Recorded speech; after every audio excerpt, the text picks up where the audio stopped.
സമാദരണീയനായ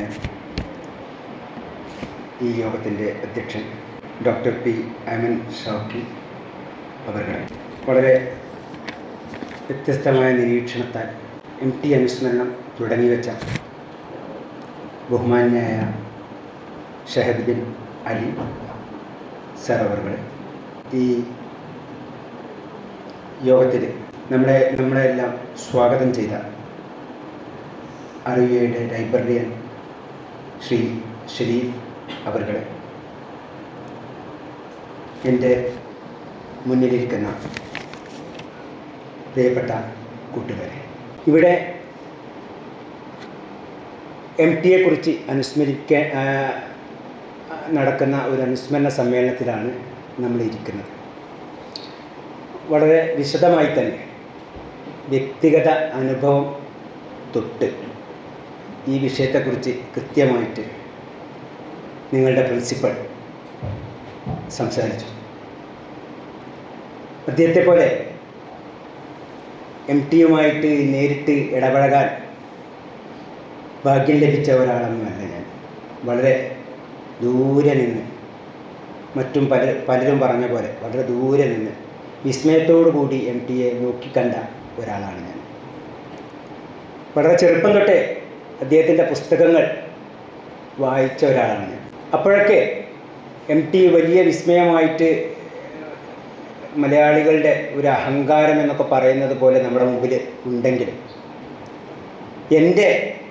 എൻ്റെ വായനയിൽ എനിക്ക് തോന്നിയിട്ടുള്ളത് എൻ്റെ ഏറ്റവും പ്രിയപ്പെട്ട എഴുത്തുകാരൻ എന്നൊന്നും MTയെ എനിക്ക് പറയാൻ പറ്റും. എനിക്ക് എൻ്റെ ഒരു വായനയുടെ ആസ്വാദന തലം വ്യത്യസ്തമായതുകൊണ്ട് എൻ്റെ വായനാ പുസ്തകങ്ങളിൽ MTയേക്കാൾ അധികം കടന്നു വന്നത് OV വിജയനും ബഷീറും മാധവിക്കുട്ടിയും ഒക്കെയാണ്. സ്വാഭാവികമായിട്ടും MT മലയാളിക്ക് വേറെ ഒരു അനുഭൂതിയാണ് നൽകിയത്. ബഷീറിനെ പോലെ സാമൂഹികമായ പ്രശ്നങ്ങൾ, സാമൂഹികമായ അടയാളപ്പെടുത്തലുകൾ MT അദ്ദേഹത്തിൻ്റെ കൃതികളിൽ ഏറെയൊന്നും നടത്തിയിട്ടില്ല എന്നാണ് എനിക്ക് തോന്നുന്നത്. ബഷീറിൻ്റെ വ്യക്തിപരമായ അനുഭവങ്ങൾ പോലും അദ്ദേഹം അത് സമൂഹത്തിൻ്റെ അനുഭവമാക്കി മാറ്റുന്നതിൽ ഏറെ വിജയിച്ച ഒരു വ്യക്തിയാണ് ബഷീർ. സാമൂഹിക നവോത്ഥാനത്തിന് വേണ്ടി തൻ്റെ വ്യക്തിഗതമായ അനുഭവങ്ങൾ പോലും, ബഷീർ ഒരുപാട് യാത്ര ചെയ്ത ആളാണ്, അനുഭവങ്ങൾ പോലും സാമൂഹികമായ അനുഭവമാക്കി മാറ്റിയ ഒരാളാണ് ബഷീർ. പക്ഷേ MT അങ്ങനെ ആയിരുന്നില്ല. MTയെ വായിച്ചവർക്കറിയാം, MTയുടെ ഒരു ഇതിവൃത്തം എന്ന് പറയുന്നത് വ്യക്തിപരമായ ദുഃഖം തന്നെയാണ്. മനുഷ്യൻ്റെ ദുഃഖമാണ് MT വരച്ചിട്ടത്. ദുഃഖത്തിനൊരു പ്രത്യേകതയുണ്ട്. ദുഃഖത്തിന് സർവ ലോക മനുഷ്യരുടെയും വ്യക്തിപരമായ ദുഃഖങ്ങളോട് അത് ഐക്യപ്പെടും. ആ ഒരു അർത്ഥത്തിലാണ് ഞാൻ MTയെ വായിക്കുന്നത്. MTയെക്കുറിച്ച് പറയുമ്പോൾ നമുക്കറിയാം, 1933 MTയുടെ ജനനം. 2024 കഴിഞ്ഞ ഡിസംബർ 25 ബേബി മെമ്മോറിയൽ ഹോസ്പിറ്റലിൽ വെച്ച് MT മരണപ്പെട്ടു. ഈ ഒരു 91 വയസ്സിനുള്ളിൽ MT തീർത്ത അത്ഭുതം എന്താണ് എന്നാണ് നമ്മൾ പരിശോധിക്കേണ്ടത്. ഈ ഒരു 91 വയസ്സിനുള്ളിൽ, കാരണം മലയാള സാഹിത്യം എന്നാൽ MT എന്നുള്ള രീതിയിലേക്ക്,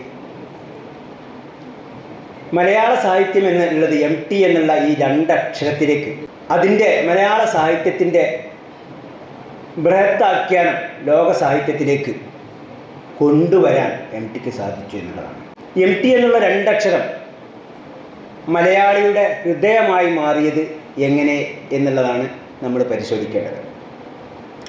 7 പതിറ്റാണ്ട് കാലം മലയാളിയോടൊപ്പം നിന്ന MT എങ്ങനെയാണ് വിശ്വസാഹിത്യത്തിലെ എണ്ണപ്പെടുന്ന എഴുത്തുകാരുടെ ഒപ്പം മലയാളിക്ക് അഭിമാനപൂർവ്വം ഉയർത്തി കാണിക്കാൻ സാധിച്ചത് എന്നതാണ് നമ്മൾ പരിശോധിക്കേണ്ടത്. അദ്ദേഹം മരണപ്പെട്ട ശേഷം അദ്ദേഹത്തിൻ്റെ കൂടെ സന്ദർശിച്ച ഒരു കന്നഡ സാഹിത്യകാരൻ ഉണ്ട്, ചന്ദ്രശേഖർ കമ്പാർ. അദ്ദേഹം പറഞ്ഞത്, എനിക്ക് എം ടിയെ എൻ്റെ ജീവിതത്തിൽ, അദ്ദേഹത്തിൻ്റെ ജീവിതത്തിലെ എം ടിയെ ബസവേശ്വരൻ, കുമാരവ്യാസൻ, ടാഗോർ എന്നിവർക്കൊപ്പമാണ്. ബസവേശ്വരൻ നിങ്ങൾക്കറിയാം 12ാം നൂറ്റാണ്ടിലെ കന്നഡ സാഹിത്യത്തിലെ വലിയ കവിയാണ്. കുമാരവ്യാസൻ നിങ്ങൾക്കറിയാം മഹാഭാരതം അടക്കമുള്ള ക്ലാസിക്കുകൾ കർണാടകത്തിലേക്ക് വിവർത്തനം ചെയ്ത കന്നഡ സാഹിത്യത്തിലെ ഒരു ക്ലാസിക് രചയിതാവാണ്. അതേപോലെ ടാഗോറിനെ ഞാൻ പരിചയപ്പെടുന്നത്. ഇവർക്കൊപ്പമാണ് എൻ്റെ ജീവിതത്തിൽ എനിക്ക് എം ടി എന്നുള്ളത്. അത് ചന്ദ്രശേഖരൻ കമ്പാർ എം ടിയെക്കുറിച്ച് പറഞ്ഞതാണ്. അപ്പോൾ അവരെയൊക്കെ മനസ്സിൽ എം ടിക്കുള്ളൊരു സ്ഥാനമാണ് നമ്മൾ മനസ്സിലാക്കേണ്ടത്. അപ്പോൾ എങ്ങനെയാണ് എം ടി ഇത് സാധിച്ചെടുത്തത്? എം ടി നിങ്ങൾക്കറിയാം, പാലക്കാട് വിക്ടോറിയ കോളേജിൽ നിന്ന് BSc കെമിസ്ട്രിയിലാണ് എം ടി ബിരുദം എടുത്തത്, BSc കെമിസ്ട്രിയിൽ. അപ്പോൾ സ്വാഭാവികം സാഹിത്യവും കെമിസ്ട്രിയും രണ്ടും ഒത്തുപോകുന്ന വിഷയങ്ങളല്ല. എന്നിട്ടും എം ടി എങ്ങനെയാണ് ഈ വിശ്വസാഹിത്യത്തിൻ്റെ ലോകം കീഴടക്കിയത് എന്നുള്ളതാണ് നമ്മളെയൊക്കെ വായനക്കാരായ നമ്മളെയൊക്കെ വിസ്മയിപ്പിക്കുന്നത്. അതൊന്നുമല്ല എം ടിയുടെ കഠിനാധ്വാനമാണ്. എം ടി എനിക്ക് തോന്നുന്നത് ബഷീറിനെ പോലെ ഒരുപാട് ലോകം ചുറ്റി അലഞ്ഞ ഒരാളല്ല എം ടി. ബഷീറിനെ നമുക്കറിയാം, ബഷീറിൻ്റെ പുസ്തകങ്ങൾ വായിക്കുമ്പോൾ നമുക്ക് ലോകം മുഴുവനും നമ്മുടെ മുമ്പിൽ പ്രത്യക്ഷപ്പെടും. പക്ഷേ എം ടിയുടെ കഥാലോകം, അതിൻ്റെ പരിസരം നമ്മുടെ മലയാള മണ്ണാണ്. അതിനപ്പുറത്തേക്ക് എം ടി എഴുതിയത് മഞ്ഞ് പോലുള്ള നോവലെറ്റുകളാണ്. പക്ഷേ എം ടിയുടെ ഒരു തട്ടകം എന്ന് പറഞ്ഞ ഒരു മുരിങ്ങാമരം എന്ന് പറയുന്നത് ഈ കേരളം തന്നെയാണ്. അതുകൊണ്ട് തന്നെ മലയാള സാഹിത്യത്തിൽ എം ടിക്കുള്ള സ്ഥാനം എന്ന് പറയുന്നത് അദ്ദേഹം ഉപയോഗിച്ച ഭാഷയാണ്. അദ്ദേഹം ആ ഭാഷ വളരെ സമർത്ഥമായിട്ട് ഉപയോഗിച്ചതുകൊണ്ട്, ഈ മലയാള ഭാവുകത്വം എന്നൊക്കെ പറയുന്നത് നമ്മൾ, ഈ മലയാള തനിമയുള്ള ഭാഷ വളരെ വളരെ മനോഹരമായി കാവ്യാത്മകമായി ഉപയോഗിച്ചിരുന്നു. അത് മലയാളത്തിൽ മറ്റൊരു സാഹിത്യകാരനും ഉപയോഗിച്ചിട്ടില്ല. ഇങ്ങനെ വളരെ അപൂർവമായിട്ട് ആ ഒരു ഭാഷ ഉപയോഗിച്ചിട്ടുള്ളൂ. അത് ഉപയോഗിച്ചത് ഒന്ന് എം ടി ആണ്, മറ്റൊന്ന് മാധവിക്കുട്ടി ഉപയോഗിച്ചിട്ടുണ്ട്. മലയാള സാഹിത്യത്തിൽ മാധവിക്കുട്ടി ഉപയോഗിച്ചിട്ടുണ്ട്. പക്ഷേ മറ്റ് സാഹിത്യകാരന്മാരൊക്കെ, ഇപ്പോൾ നമുക്കറിയാം OV വിജയൻ്റെ ഖസാക്കിൻ്റെ ഇതിഹാസം, ഒരു പുതിയ ഭാഷ നമ്മൾ പരിചയപ്പെടുകയാണ്, ഒരു പുതിയ ആഖ്യാന രീതി നമ്മൾ പരിചയപ്പെടുന്നു. പക്ഷേ എം ടിയുടെ പുസ്തകങ്ങൾ നിങ്ങൾ വായിച്ചു നോക്കി, ഒക്കെ നേരെ കാര്യങ്ങൾ പറയുകയാണ്. ആർക്കും മനസ്സിലാവാത്ത പ്രശ്നമില്ല. ഖസാക്കിൻ്റെ ഇതിഹാസം നിങ്ങൾക്ക് മനസ്സിലാകണമെങ്കിൽ നിങ്ങൾ 3 തവണയെങ്കിലും വായിക്കേണ്ടി വരും, ഏറ്റവും ചുരുങ്ങിയത്. കാരണം എനിക്കടക്കം ഞാൻ ഖസാക്കിൻ്റെ ഇതിഹാസം 3 തവണയൊന്നുമില്ല, അതിലധികം വായിച്ച ഒരാളാണ്. അപ്പോൾ എനിക്കൊന്നും ഒറ്റ വായനയിലൊന്നും ഖസാക്കിനെ പിടികിട്ടിയിട്ടില്ല. അപ്പോൾ പക്ഷേ എനിക്ക് എം ടി അങ്ങനെയല്ല. എം ടിയെ നമ്മൾ എം ടിയുടെ ആദ്യ കഥ തൊട്ട് അവസാനം വായിക്കുന്ന കഥ വരെ നമുക്ക് അതിൽ ഒരു നിഗൂഢതയും ഉണ്ടാവില്ല. നേർക്കുനേരെ കാര്യങ്ങൾ പറയുന്ന കഥകളാണ്, നോവലുകളാണ് എം ടി എഴുതിയത്. അതാണ് ഇപ്പോൾ നമുക്ക് MP നാരായണ പിള്ളയുടെ പരിണാമമൊക്കെ വായിക്കാൻ നമുക്ക് ഒരുപാട് സമയമെടുക്കും. നമ്മളെ ബുദ്ധി കൊണ്ട് നമ്മൾ പ്രവർത്തിക്കേണ്ടി വരും, നമ്മുടെ ബുദ്ധിയും കൂടി പ്രവർത്തിക്കേണ്ടി. പക്ഷേ അങ്ങനെ ഒരു ബുദ്ധി പ്രവർത്തനം എം ടിയുടെ സാഹിത്യം വായിക്കുമ്പോൾ, അല്ലെങ്കിൽ എം ടിയുടെ കൃതികൾ പാരായണം ചെയ്യുമ്പോൾ നമുക്ക് വേണ്ടി വരില്ല. അപ്പോൾ എം ടിയുടെ ഒരു തലം ഒന്ന് വേറെയാണ്. ഞാൻ 2 കാര്യങ്ങളാണ് നിങ്ങളുടെ മുമ്പിൽ പറയാൻ ആഗ്രഹിക്കുന്നത്. ഒന്ന്, എം ടി ഇവിടെ നിന്ന് സംസാരിക്കുമ്പോൾ, നമ്മൾ ഫറൂഖ് കോളേജിൽ ഇരുന്നിട്ടാണ് സംസാരിക്കുന്നത്. അപ്പോൾ സ്വാഭാവികമായിട്ടും എം ടി കോഴിക്കോട്ടേക്ക് എങ്ങനെയാണ് അദ്ദേഹത്തിൻ്റെ ഭാവനാ ഭാണ്ഡവുമായി കോഴിക്കോട്ട് എത്തിച്ചേർന്നത് എന്നുള്ളത്, കോഴിക്കോട് എങ്ങനെയാണ് അദ്ദേഹത്തിന് ഒരു രക്ഷാകവചം ഒരുക്കിയത് എന്നുള്ളത്, എങ്ങനെയാണ് അദ്ദേഹത്തിൻ്റെ വാക്കുകൾ കോഴിക്കോട്ട് നിന്ന് വിശ്വ സാഹിത്യത്തിലേക്ക് വളർന്ന് എന്നുള്ളതാണ് നമ്മൾ പരിശോധിക്കേണ്ടത്. അങ്ങനെ പരിശോധിക്കുമ്പോഴാണ് കോഴിക്കോടിനെ കുറിച്ച് എം ടി പറയുന്ന ഒരുപാട് കാര്യങ്ങളുണ്ട്. കോഴിക്കോട് അദ്ദേഹത്തിൻ്റെ നമ്മൾ സാധാരണ പോറ്റമ്മ എന്നൊക്കെ പറയും, പക്ഷെ പോറ്റമ്മയല്ല. അദ്ദേഹത്തിൻ്റെ എന്താണ്, അദ്ദേഹം ജനിച്ച നാട് പോലെ തന്നെയാണ് അദ്ദേഹത്തിന് കോഴിക്കോട് നൽകിയ ഒരു സുരക്ഷിതത്വത്തിൽ നിന്നാണ്, കോഴിക്കോട് നൽകിയ ഒരു സ്വാതന്ത്ര്യത്തിൽ നിന്നാണ് അദ്ദേഹം ഈ വിശ്വ സാഹിത്യ ലോകം കീഴടക്കിയത് എന്നുള്ളത് ഒരു സംശയമില്ല. അത് പാലക്കാട് ജില്ലയിലെ കൂടല്ലൂരിൻ്റെ ഒരു കുഗ്രാമ പ്രദേശത്ത് ജനിച്ച എം ടി അദ്ദേഹത്തിൻ്റെ അക്ഷരങ്ങളുടെ കരുത്തുമായി സർഗ വൈഭവമായി കോഴിക്കോട് എത്തിച്ചേരുക. പിന്നെയാണ് എം ടി വളരുന്നത്. നമുക്കറിയാം, എം ടി 35 വർഷത്തോളം കോഴിക്കോട് മാതൃഭൂമിയുടെ ആഴ്ചപ്പതിപ്പിൻ്റെ എഡിറ്ററായിരുന്നു. ഒരു സാധാരണ 35 വർഷം എന്നൊക്കെ പറഞ്ഞ ഒരു നീണ്ട വർഷമാണ്. ഈ ഒരു കാലഘട്ടത്തിൽ എം ടി തന്നെ പറയുന്നത്, എം ടിയുടെ കഥകളൊന്നും, അതാണ് നമ്മൾ പഠിക്കേണ്ടത്, എം ടി എന്ന് പറഞ്ഞ വ്യക്തിത്വത്തെ പഠിക്കുക. എം ടിയുടെ കഥകളൊന്നും മാതൃഭൂമിയിൽ അധികം പ്രസിദ്ധീകരിച്ചിട്ടില്ല. എം ടിയുടെ കഥകൾ മാതൃഭൂമിക്ക് പുറത്താണ് വെളിച്ചം കണ്ടത്. എം ടി പുതിയ എഴുത്തുകാരുടെ രചനകളെ മാതൃഭൂമിയിലൂടെ വെളിച്ചം കാണിക്കുകയാണ്. ആ കസേരയിൽ ഇരുന്നിട്ട് നമ്മളൊക്കെ ഇപ്പോഴത്തെ ഒരു രീതി എന്താണെന്ന് നിങ്ങൾ ആലോചിക്കുകയാണ്. നമ്മളൊരു പത്രാധിപ സ്ഥാനത്ത് ഇരുന്നാൽ നമ്മുടെ കഥ, നമ്മളൊരു എഴുത്തുകാരനാണെങ്കിൽ നമ്മളുടെ കഥകൾ, നമ്മുടെ ഇൻ്റർവ്യൂകൾ, നമ്മുടെ കാര്യങ്ങൾ ഒക്കെ അത് നമ്മുടെ അധികാരം ഉപയോഗിച്ച് അതിനു വേണ്ടി വിനിയോഗിക്കാനാണ് ശ്രമിക്കുക. പക്ഷേ എം ടി ഒരിക്കലും അതിന് ശ്രമിച്ചിട്ടില്ല എന്നുള്ളതാണ്. ഈ 35 കൊല്ലത്തെ അദ്ദേഹത്തിൻ്റെ പത്രാധിപ ജീവിതത്തിൽ വളരെ കുറച്ച് കഥകളെ അദ്ദേഹത്തിൻ്റെ പത്രാധിപത്യത്തിലുള്ള മാസികയിൽ എഴുതിയിട്ടുള്ളൂ എന്നുള്ളത് പറഞ്ഞാൽ എം ടി എന്ന് പറയുന്ന വ്യക്തിത്വത്തിൻ്റെ നമ്മൾ മനസ്സിലാക്കും. എം ടി എന്നെ കോഴിക്കോടിനെ കുറിച്ച് പറഞ്ഞത്, ബോംബെ ഹോട്ടലിലെ ബിരിയാണിയും ലക്കി ഹോട്ടലിലെ ചായയും കൊണ്ടല്ല ഈ നഗരം നൽകുന്ന കാവലാണ്. ഈ നഗരം എപ്പോഴും കണ്ണും തുറന്ന് കാത്തിരിക്കും. നിങ്ങൾക്കറിയാം, ഞാൻ ഇന്നലെയും കോഴിക്കോട് ബീച്ചിൽ പോയതാണ്. 12-1 മണിക്കാണ് കോഴിക്കോട് നിന്ന് തിരിഞ്ഞു വന്നത്. ശരിക്കും എം ടി പറഞ്ഞ സത്യമല്ലേ, എപ്പോഴും കണ്ണും തുറന്ന് നമ്മളൊക്കെ കാത്തിരിക്കുന്നു. അപ്പോൾ കോഴിക്കോട് നൽകുന്ന ഒരു സുരക്ഷിതത്വം, പിന്നെ കോഴിക്കോടിൻ്റെ ഒരു നന്മ, പിന്നെ കോഴിക്കോടിൻ്റെ എം ടി ഇടപഴകിയ സാഹിത്യകാരന്മാർ, ഉറൂബ് തൊട്ട് SK പൊറ്റക്കാട് തൊട്ട് NP മുഹമ്മദിനെ ആത്മസുഹൃത്തായി കിട്ടിയത് എം ടിക്ക് കോഴിക്കോട് നിന്നാണ്. അപ്പം ഞാൻ പറയുന്നത്, കോഴിക്കോട് നൽകിയ ഒരു സ്വാതന്ത്ര്യത്തിൽ നിന്നാണ്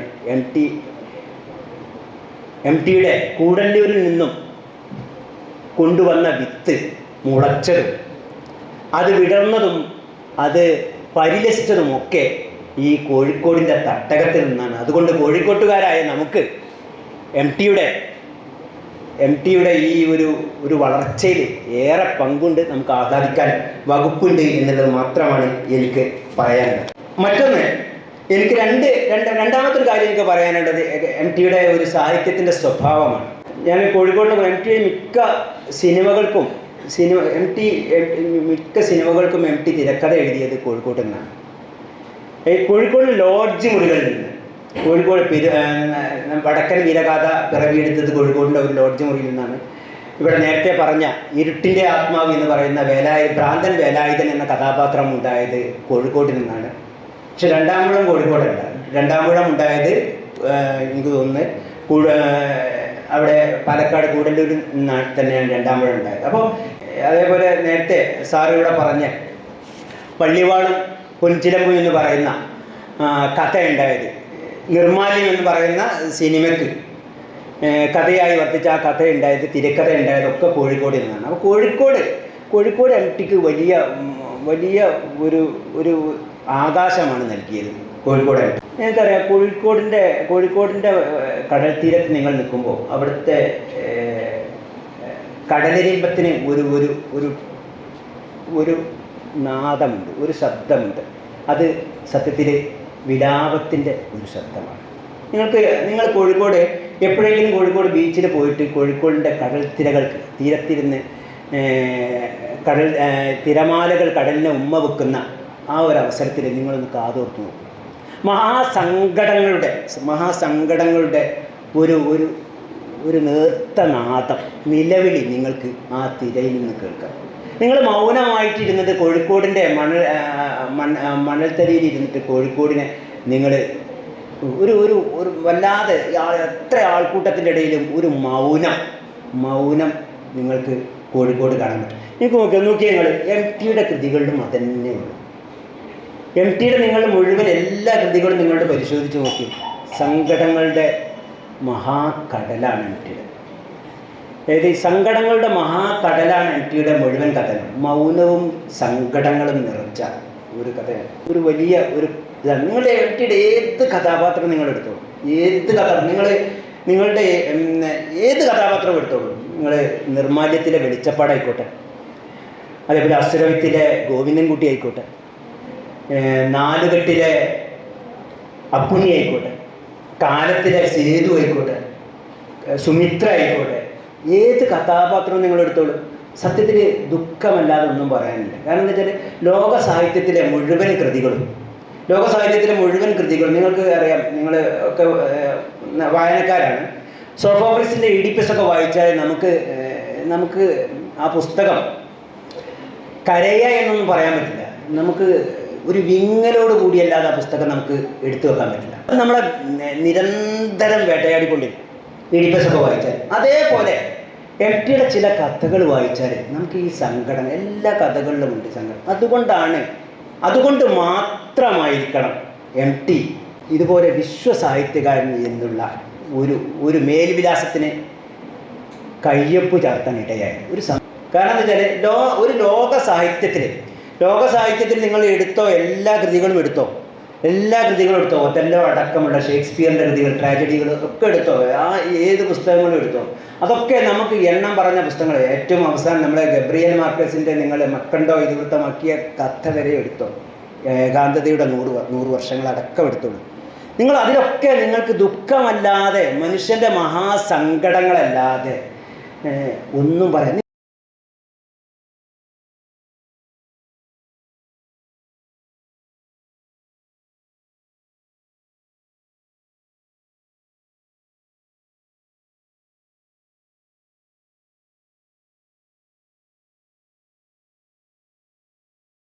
നിങ്ങളുടെ നെഞ്ചത്ത് കൈവച്ചാണ് നോക്കി.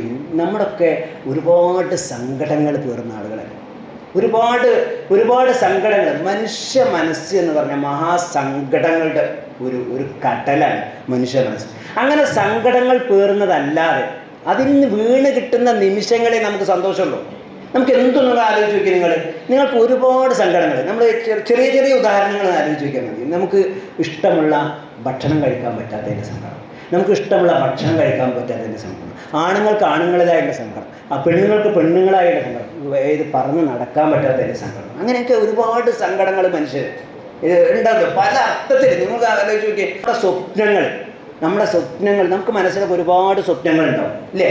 നമ്മുടെ മനസ്സിലൊക്കെ ഒരുപാട്. പക്ഷേ ആ സ്വപ്നങ്ങളൊന്നും നമുക്ക് നമ്മളെ വറുതിയിലല്ല. നമുക്ക് നമ്മുടെ ഉപ്പയുടെയോ ഉമ്മയുടെയോ നമ്മുടെ കൂട്ടുകാരൻ്റെയോ അല്ലെങ്കിൽ നമ്മുടെ ചുറ്റുവട്ടത്തിൻ്റെയോ ഒക്കെ അതിർത്തികളിൽ തളക്കാൻ വിധിക്കപ്പെട്ടവരാണ് നമ്മൾ. അപ്പോൾ ഒരർത്ഥത്തിൽ നോക്കുകയാണെന്നുണ്ടെങ്കിൽ ചിലപ്പോൾ അതൊക്കെ വേണ്ടി വരും. നമുക്ക് ഈ ഒരു അതിർത്തി നമുക്ക് വേണ്ടി വരും. പക്ഷേ അപ്പോഴും ആ സങ്കടം ബാക്കിയല്ലേ? ആ സങ്കടം നമുക്ക് ബാക്കിയല്ലേ? അപ്പോൾ ഈ സങ്കടങ്ങളാണ് ശരിക്കും ലോക സാഹിത്യം അഭിസംബോധന ചെയ്തത്. ഈ സങ്കടങ്ങളാണ് ലോക സാഹിത്യം. ആ സങ്കടങ്ങളാണ് എം ടിയും അഭിസംബോധന ചെയ്തത്. അതുകൊണ്ടാണ്, അത് മാത്രമാണ് ഞാൻ പറയുന്നത്, എം ടി വിശ്വസാഹിത്യകാരൻ എന്ന് നമുക്ക് നിസ്സംശയം വിളിക്കാനുള്ള ഏക കാരണം എം ടിയുടെ ഈ ഒരു സങ്കട പ്രപഞ്ചമാണ്. എം ടി കൃതികളുടെ ഈ സ്ഥായി ഭാവമാണ്. ഞാൻ എം ടിയുടെ അസുരവിത്ത് വായിക്കുന്നത് ഏകദേശം പ്രീ ഡിഗ്രി ഒക്കെ പഠിക്കുന്ന സമയത്താണ്. ഞാൻ വീണ്ടും അസുരവിത്ത് ഞാൻ 1-2 തവണ വായിച്ചിട്ടുള്ളൂ. അസുരവിത്ത് അങ്ങനെ വലിയ പുസ്തകമാണ്, 300 പേജോളം വരുന്ന പുസ്തകമാണ്. 2 തവണയെ വായിച്ചിട്ടുള്ളൂ. ഒന്ന് ഞാൻ എൻ്റെ പ്രീ ഡിഗ്രി സമയത്ത് വായിച്ചതാണ്. പിന്നെ ഞാൻ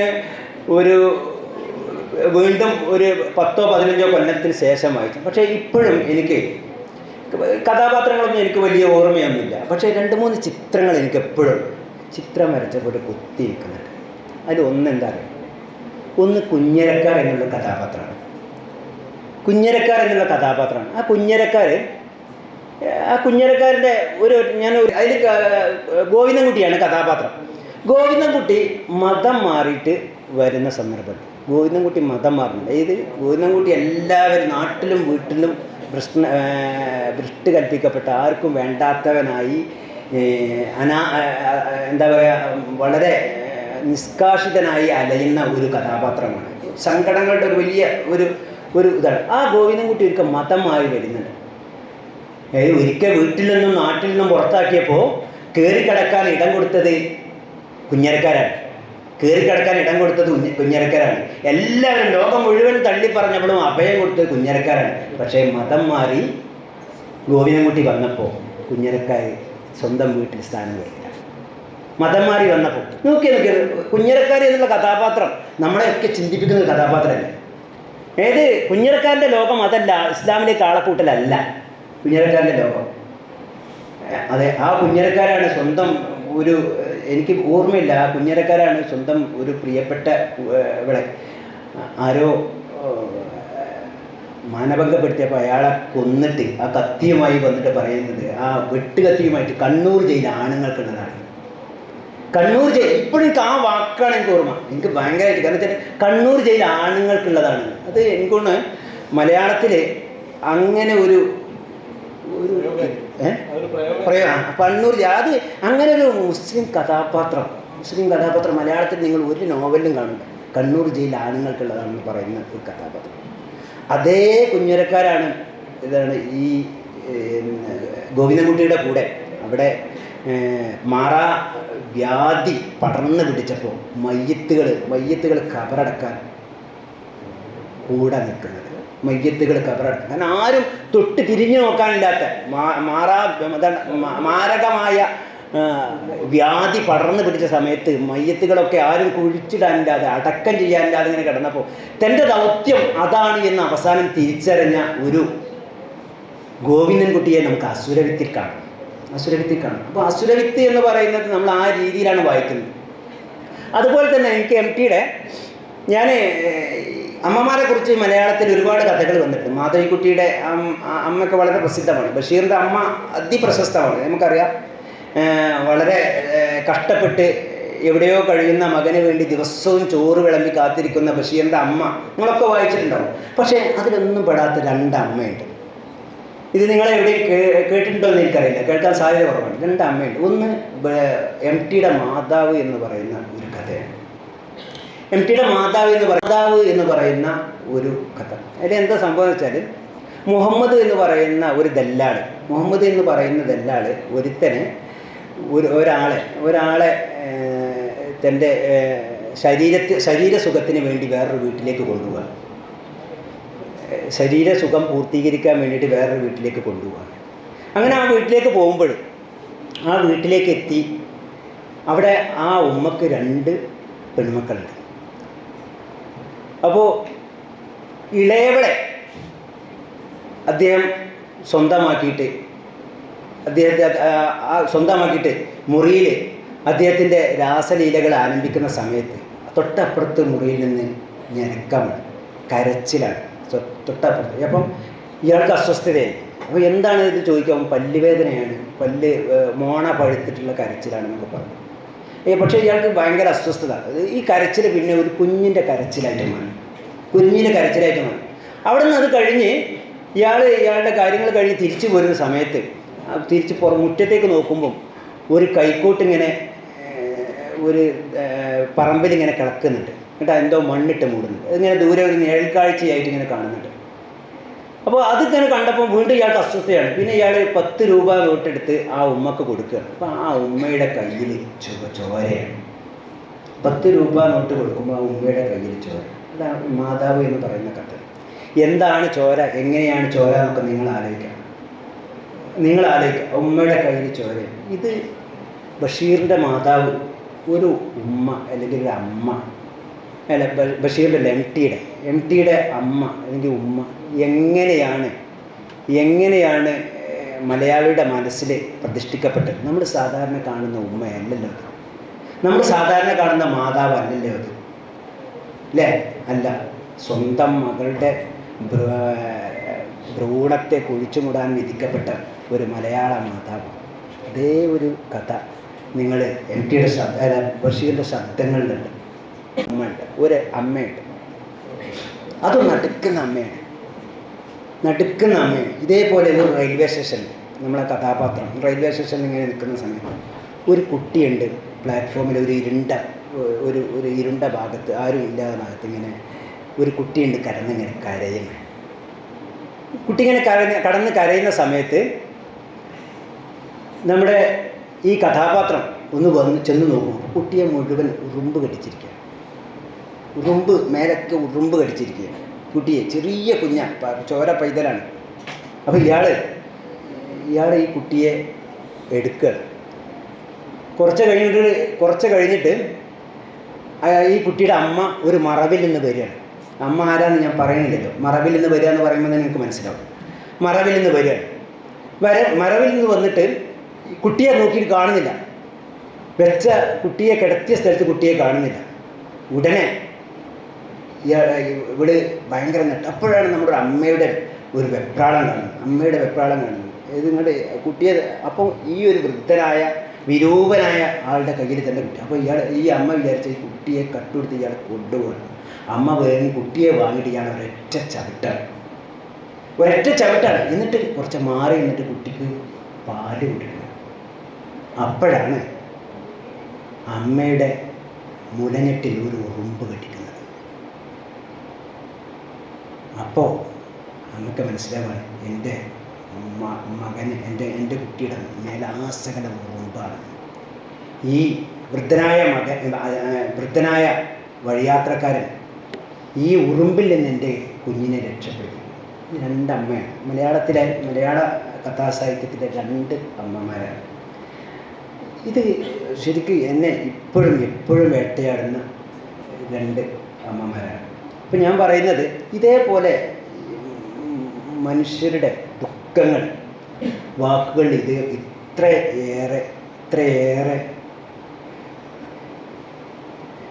ഒളിപ്പിച്ച അല്ലെങ്കിൽ ചേർത്ത് കലർത്തി പറഞ്ഞ എഴുത്തുകാർ മലയാളത്തിൽ വളരെ കുറവാണ്. നമ്മളൊക്കെ പറയും, സാധാരണ പറയാറുണ്ട് എം ടി എന്താ ചെയ്തതെന്ന് പറയാറുണ്ട്. സാധാരണ ചോദിക്കാറുണ്ട് എം ടി എന്തെങ്കിലും കാര്യമായിട്ട് ചെയ്തിട്ടുണ്ട്. പക്ഷേ വ്യക്തികളുടെ ദുഃഖം പറയുക എന്നൊരു പ്രധാനപ്പെട്ട ഒരു പണിയാണ്. വ്യക്തികളുടെ ദുഃഖം. കാരണം എന്താ വെച്ചാൽ എന്തിനാണ് സാഹിത്യം? നമ്മളെ മുമ്പിലുള്ള ചോദ്യം നിങ്ങൾക്കും ചോദിക്കുക. എന്തിനാണ് സാഹിത്യം? എന്താണ് സാഹിത്യം? എന്താണ് എഴുതി? എന്താണ് കുറേ കഥകൾ എഴുതിയിട്ട് എന്ത് കിട്ടാനാണ് ചോദിക്കാറുണ്ട്. നമ്മളൊക്കെ ചോദിക്കാറുണ്ട്. പക്ഷേ ഒരു ഉത്തരം നിങ്ങൾക്ക് മനസ്സിലായി. നിങ്ങൾക്ക് ആഭരണത്തെക്കുറിച്ച് അറിയില്ല, അറിയോ? നിങ്ങൾക്ക് നിങ്ങളുടെ സുഹൃത്തിനെ കുറിച്ച് അറിയില്ല, നിങ്ങൾക്ക് പൂച്ചയെക്കുറിച്ച് അറിയില്ല, നിങ്ങൾക്ക് ആകാശത്തെക്കുറിച്ച് അറിയില്ല, നിങ്ങൾക്ക് നക്ഷത്രങ്ങളെക്കുറിച്ച് അറിയില്ല, നിങ്ങൾക്ക് പൂക്കളെക്കുറിച്ച് അറിയില്ല, നിങ്ങൾക്ക് നിങ്ങളുടെ വീട്ടിലെ അമ്മയെക്കുറിച്ച് അറിയില്ല, നിങ്ങൾക്ക് തെരുവിൽ അലഞ്ഞു നടക്കുന്ന ഭ്രാന്തന്മാരെ കുറിച്ച് അറിയില്ല. അറിയൂ? നമുക്കൊന്നും അറിയില്ല. ആരാ നമുക്ക് പറഞ്ഞു തന്നത്? ഈ മഹാന്മാരായ എഴുത്തുകാരല്ലേ. വേറെ ആരാ നമുക്കിതൊക്കെ പറഞ്ഞു തരാൻ? എന്നിട്ട് നമ്മുടെ ജീവിതം മാറ്റിപ്പണിയാൻ ആരാണ് നമുക്ക് പ്രേരണ നൽകിയത്? ഞാൻ കൂടുതലൊന്നും പറയുന്നില്ല. എം ടി സുഭാഷ് ചന്ദ്രൻ്റെ ഒറ്റ വാക്കുകൂടി പറഞ്ഞ് ഞാൻ നിർത്തുകയാണ്. സുഭാഷ് ചന്ദ്രനെ നിങ്ങളറിയോ? മനുഷ്യന് ആമുഖം എന്ന് പറയുന്ന ഒരു പുസ്തകം എഴുതിയാണ്. നിങ്ങൾ ലൈബ്രറിയിലുണ്ടാവും. ഇതേപോലെ നിങ്ങൾ വായിക്കേണ്ട ഒരു പുസ്തകമാണ് സുഭാഷ് ചന്ദ്രൻ. അതും ഒറ്റ ഇരിപ്പിൽ വായിച്ചാൽ നിങ്ങൾക്ക് മനസ്സിലാവില്ല. പക്ഷേ നിങ്ങൾ വായിക്കേണ്ട പുസ്തകമാണ്. നിങ്ങൾക്ക് അത് വായിച്ചാൽ ഓരോ അക്ഷരങ്ങളും നിങ്ങളുടെ ഡയറിയിൽ കുറിച്ചെടുക്കാനുണ്ടാവും. അപ്പോൾ അദ്ദേഹം പറയുന്നുണ്ട്, ജീവിതം എന്ന 3 അക്ഷരമുള്ള ഈ വാക്കിൻ്റെ വ്യാഖ്യാനമാകുന്നു നൂറുകണക്കിന് ഭാഷകളിൽ ആയിരക്കണക്കിന് എഴുത്തുകാർ എഴുതിയത്. ജീവിതം എന്ന ഈ 3 അക്ഷരമുള്ള പലതരത്തിലുള്ള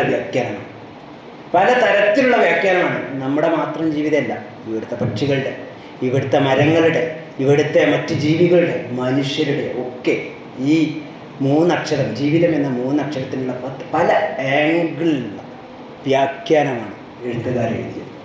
ആ എഴുത്തിലൂടെയാണ് എം ടിയും അദ്ദേഹത്തിൻ്റെ സർഗ സബര്യ നിർവഹിച്ചത്.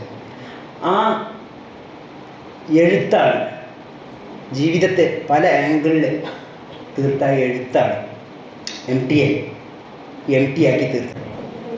ഈ ഒരു സന്ദർഭത്തിൽ ഇങ്ങനെ ഇവിടെ നിൽക്കാനും നിങ്ങളോടൊത്ത് സംസാരിക്കാനും അല്പസമയം പങ്കിടാനൊക്കെ അവസരം കിട്ടിയതിൽ ഞാൻ കൃതാർത്ഥനാണ്. എൻ്റെ പഴയ സുഹൃത്ത്, ഒരുപാട് കാലമായിട്ട് എൻ്റെ സുഹൃത്താണ് ഷെരീഫ്. അദ്ദേഹമാണ് എന്നെ ഇങ്ങോട്ട് വിളിച്ചത്. ഞാൻ എനിക്കറിയാം റൗലത്ത് അല്ലെങ്കിൽ ഫറക്കോളി എന്നൊക്കെ പറഞ്ഞാൽ കവിത കൊണ്ട് വാഗ്വിലാസം തീർക്കുന്ന ഒരു പുഴയാണ് ഇവിടെ. എല്ലാവരും പ്രഭാഷകരാണ്. എം ടിയെ വായിച്ചു തുടങ്ങാത്തവർ എം ടിയെ വായിച്ചു തുടങ്ങണം. എം ടിയെ ഏത് പുസ്തകവും നിങ്ങൾക്ക് വായിക്കാം. നിങ്ങൾക്ക് ഒരിക്കലും ദുർഗ്രാഹ്യമായി തോന്നില്ല. ചിലപ്പോൾ മടുപ്പ് തോന്നും ചിലപ്പോൾ, കാരണം വലിയ പുസ്തകങ്ങളായതുകൊണ്ട് നമുക്ക് മടുപ്പ് തോന്നും. എന്നാൽ ദുർഗ്രാഹ്യമല്ല, നിങ്ങൾക്ക് വായിക്കാവുന്ന പുസ്തകങ്ങളാണ്. നിങ്ങളുടെ ലൈബ്രറിയിൽ നിന്ന് എം ടിയെ ഇതുവരെ വായിക്കാത്തവർ വായിക്കണം. എം ടി എയുടെ നോവലുകളിലടങ്ങിയ കഥകളുണ്ട്. എല്ലാ നോവലുകളിലും ഈ കഥകളൊക്കെ എം ടിയുടെ നോവലുകളിൽ പല ആംഗിളിൽ വന്നിട്ടുണ്ട്. എം ടിയുടെ എല്ലാ കഥകളും, കുട്ടിയെടുത്തിയാണെങ്കിലും ഓപ്പോളാണെന്നുണ്ടെങ്കിലും അതേപോലെ വെയിലും നിലാവും ആണെന്നുണ്ടെങ്കിലും എം ടിയുടെ കഥകൾ ഒക്കെ നോവലുകളിലൊക്കെ വന്നിട്ടുണ്ട്. അപ്പോൾ ഇതൊക്കെ നിങ്ങൾ വായിക്കണം. എം ടി എന്തൊക്കെ പറഞ്ഞാലും മലയാളിയുടെ അഹങ്കാരമാണ്, മലയാളിയുടെ ഹൃദയമാണ്. ആരൊക്കെ അവഗണിച്ചാലും ആരൊക്കെ തിരസ്കരിച്ചാലും എം ടി വളർന്നുകൊണ്ടേയിരിക്കും. കാരണം എം ടിയുടെ പുണ്യം എന്ന് പറയുന്നത് ആ സർഗ പ്രതിഭയാണ്, ആ മനോഹരമായ കാവ്യഭാഷയാണ്. ആ ഭാഷ ഒന്നുകൊണ്ട് മാത്രമാണ് മലയാളിക്ക് ഏറെ പ്രിയങ്കരനായി എം ടി മാറിയത് എന്ന് മാത്രം പറഞ്ഞുകൊണ്ട് വരും വരാതിരിക്കില്ല, കാത്തിരിപ്പിനോളം വലിയ പ്രാർത്ഥനയില്ല. നന്ദി, നമസ്കാരം.